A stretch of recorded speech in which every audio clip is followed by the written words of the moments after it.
Good morning. On December 21st, 1988, a terrorist bomb destroyed Pan Am Flight 103 over Lockerbie, Scotland, murdering 259 persons aboard the flight and 11 persons on the ground. For 3 years, the United States and Scotland have been conducting one of the most exhaustive and complex investigations in history. Today, we are announcing an indictment in the case. We charge that 2 Libyan officials, acting as operatives of the Libyan intelligence service, along with other co-conspirators, planted and detonated the bomb that destroyed Pan Am Flight 103. At this moment, Lord Fraser, Chief Prosecutor of Scotland, is announcing parallel charges. I have just telephoned some of the families of those murdered in Pan Am Flight 103 to inform them and the organizations of survivors that this indictment has been returned. Their loss has been ever present in our minds. The task force created by the United States and Scotland to solve the bombing performed magnificently. The FBI and Scottish police conducted a brilliant and unrelenting investigation. U.S. and Scottish prosecutors guided the investigation with superb skill. Forensic scientists from the United Kingdom and the United States made contributions of the highest order. I cannot say enough to praise the work of all involved. For their leadership and hard work, I want to pay special tribute this morning to the Assistant Attorney General Bob Mueller and the staff of the Criminal Division of the Justice Department, and U.S. Attorney for the District of Columbia, Jay Stevens, and his staff, and Assistant Director of the FBI, Bill Baker, and the skilled agents and staff of Judge Sessions' FBI. And in Scotland, to Lord Fraser and the Scottish police, particularly Scottish police officials John Boyd, George Essen, and Stuart Henderson.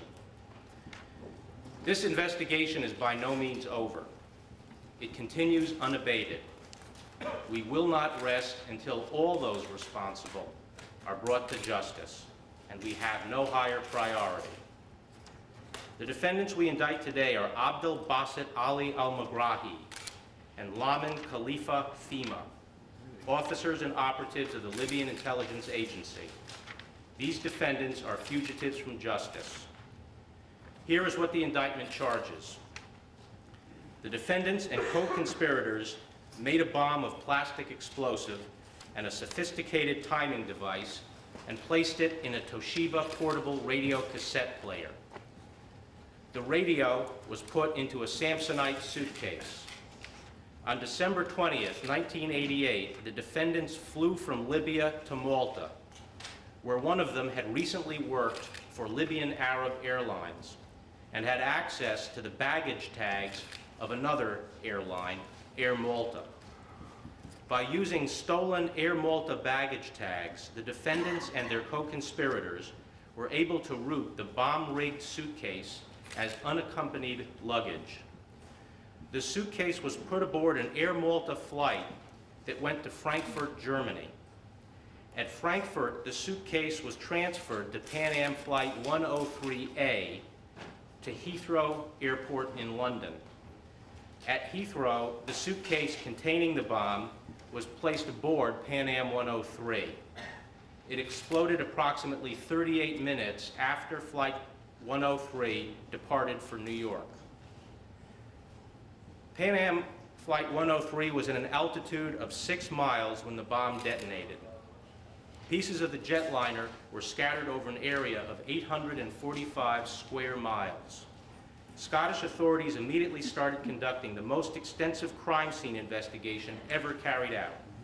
They searched the entire 845 square mile area, inch by inch, month by month, fields, forests, lakes, and towns. And they found bits of evidence that proved to be critical to the investigators and forensic scientists in solving the case. After laborious analysis and reconstruction, it was determined that the bomb had been in the suitcase in a large aluminum baggage container in the aircraft's forward cargo hold. It was found that the bomb was composed of 10 to 14 ounces of plastic explosive. the methodical crime scene investigation yielded a tiny, small fragment, smaller than a fingernail, that had been driven by the blast into the large cargo container. Forensic experts determined that this was part of the circuit board of the Toshiba radio. A fragment of green circuit board, also smaller than a fingernail, was found in a piece of shirt that had been in the suitcase containing the bomb. Scientists determined that it was part of the bomb's timing device and traced it to its manufacturer, a Swiss company that had sold it to a high-level Libyan intelligence official. The path of the deadly suitcase was reconstructed. With the help of many countries, investigators were then able to develop the remainder of the evidence leading to today's indictment.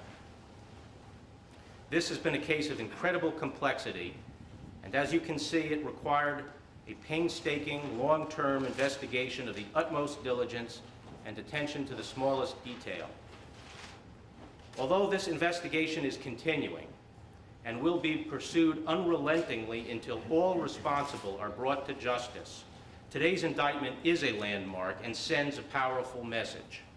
We have the resolve and we have the ability to track down, no matter how long it takes, those responsible for terrorist acts against Americans. Now I ask Judge Sessions will say a few remarks. Thank you, General. On the late evening of December 21st, 1988, when details began to be received at FBI headquarters in the United States that Pan Am Flight 103 had disappeared over Lockerbie, the FBI immediately initiated a plan of action. The FBI legal attaché in London was dispatched immediately to Lockerbie to offer assistance and to begin working with the local investigators. Immediate arrangements were made for an FBI agent to be assigned to Lockerbie to provide on-site assistance and coordination fully and completely with the Scottish police. The FBI provided the Scottish police with explosives experts and specialists in the Identification Division disaster team area. This early, close working relationship was the framework from which this massive international investigation was to be built. For almost 3 years, the FBI and the Scottish police would conduct investigations throughout the world, often under very difficult circumstances. In addition to the Scottish police, investigators from West Germany, from Sweden, from Switzerland, from Malta, and a number of other countries provided assistance, forming the largest international terrorism investigation ever conducted. Most important is the commitment and the perseverance of the investigators themselves, which is what has brought us here today.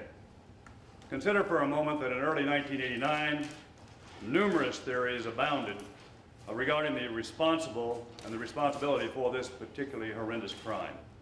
Included among those theories was speculation that somehow a passenger could have been involved unwittingly in facilitating the introduction of the explosive device into the airplane.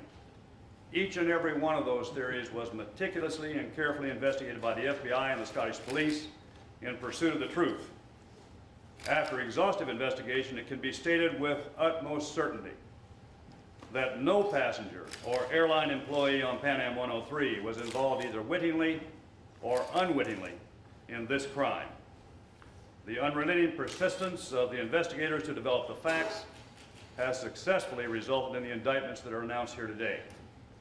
Over the past 3 years, I've had several meetings with the families of the Pan Am 103 victims.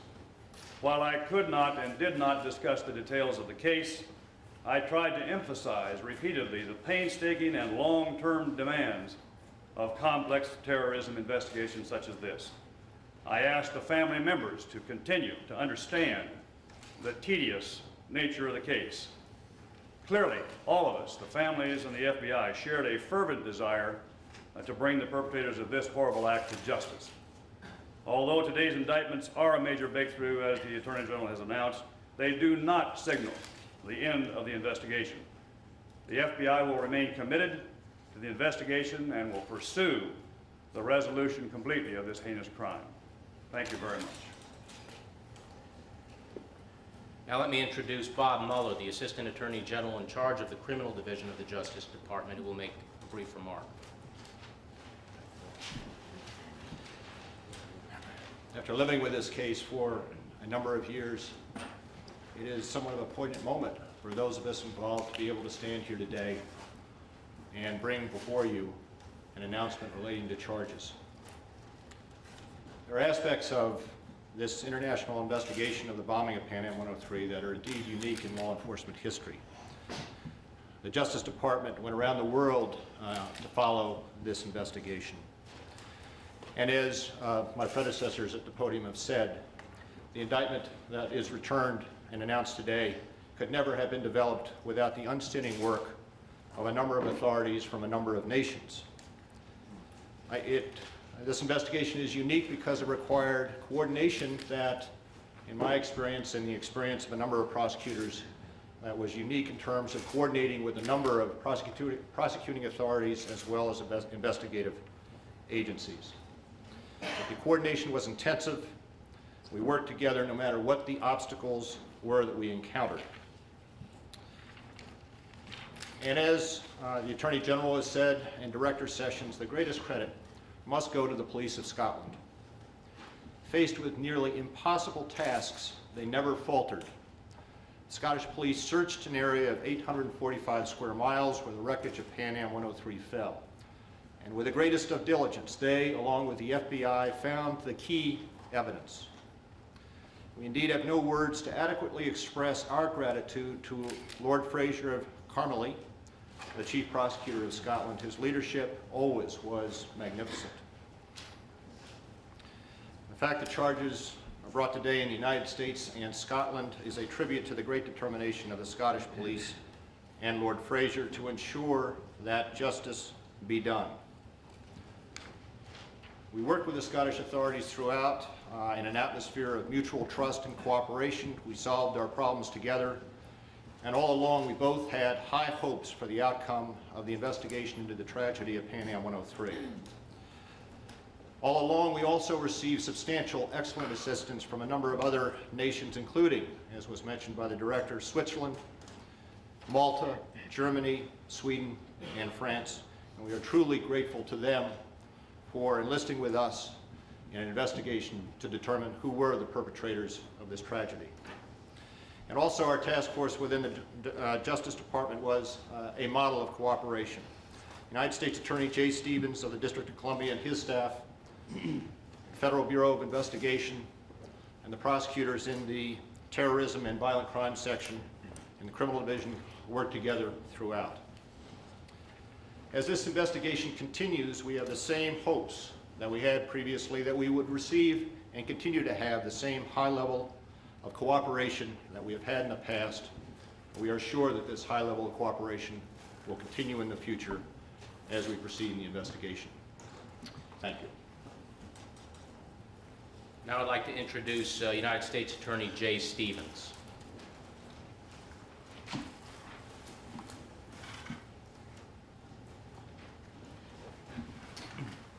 At the outset, I'd like to commend and give my special thanks to the Attorney General, to Director Sessions, and to Bob Mueller for their superb leadership and support during the course of this investigation. I'd also like to offer very special thanks to some of the people who did the day in and day out work on this investigation. There were a number of FBI agents, but in particular Case Agent Ed Marshman, Supervisory Special Agent Larry Nisley, and Unit Chief Dick Marquise, and the prosecutors, two assistants in my office, Assistant United States Attorney Brian Murtaugh, Assistant United States Attorney Dan Cycli, Chief of our Transnational Section, and two attorneys from the Justice Department Criminal Division, Dana Beal, Deputy Chief of the Terrorism and Violent Crime Section, and Jim Reynolds, Chief of the Terrorism and Violent Crime Section. Today's indictment really demonstrates an unparalleled commitment of law enforcement to bring to justice the perpetrators of one of the most cowardly and cold-blooded crimes of this century. Even for those of us who are no strangers to the violence that all too often we see on our streets, the drive-by shootings, the executions, the retaliatory killings, this crime is unsurpassed. On December 21st, 1988, death rained from the skies as 270 innocent men, women, and children were murdered at Lockerbie, Scotland. But these were not the only victims of this deadly act of international terrorism. All Americans, and indeed all civilized people around the world, were victims. A videotape of the radar beacon tracking Pan Am 103 reveals the first clues of the magnitude of the crime that had been committed. The radar return at 7:01 and again at 7:02 tracked the flight path of Pan Am 103 as she headed toward the Atlantic to bring her passengers home to America for the holidays. And then at 7:03, shortly before she turned out over the Irish Sea, instead of one object traced in the sky, there were 4, and then 10, and then 100, and then 1,000, as Pan Am 103 broke up at 31,000 feet. For the next hour, the radar tape tracks 1,000 pieces of debris falling across the north of Scotland, all the way to the North Sea, more than 70 miles away. The difficulty of the investigative task that lay ahead was apparent. For what the radar beacon had witnessed at 31,000 feet, minutes later, brought a rain of death and terror to a little village of Lockerbie, Scotland. On the outskirts of Lockerbie, in the green rolling hills, on a foggy morning, the old church at Tundergarth really stands watch over the tranquil hills where the flight deck landed. And a few miles away in the village, at Rosebank Crescent, the peaceful manicured gardens now stand in stark contrast to the horror of that cold December night when its pathways and trellises and stone walls were strewn with bodies and the debris of life. A still wrapped Christmas present, a doll to give security to a very young traveler, and photos of loved ones left behind.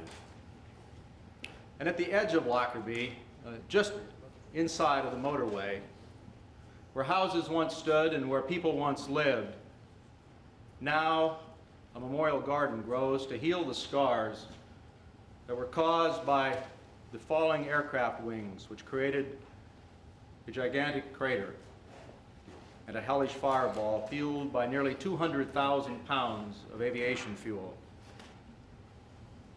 When you walk down the street of Lockerbie to the Lockerbie Incident Center, it's an old 19th century stone schoolhouse where the investigators have set up headquarters. And you climb the stairs to the office of the Chief Scottish Investigator Stuart Henderson. You're overwhelmed with the enormity of this crime.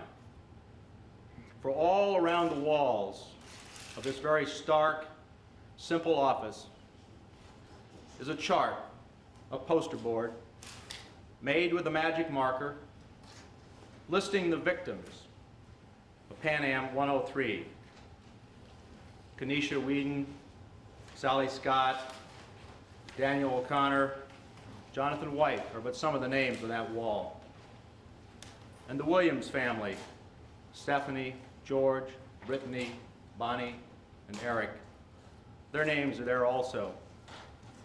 And listed beside each of the names of the passengers is the seat number they were in, who found them, how they were identified, and their country of origin. In all, 21 countries are represented, 8 families of 4, and 16 infants who were sitting on the laps of their parents. And at the other end of the village is the old cemetery that has taken the village dead for centuries. And now there, a memorial garden and a granite wall serve to remind us not only of those who died so tragically, but of the importance of justice in this case.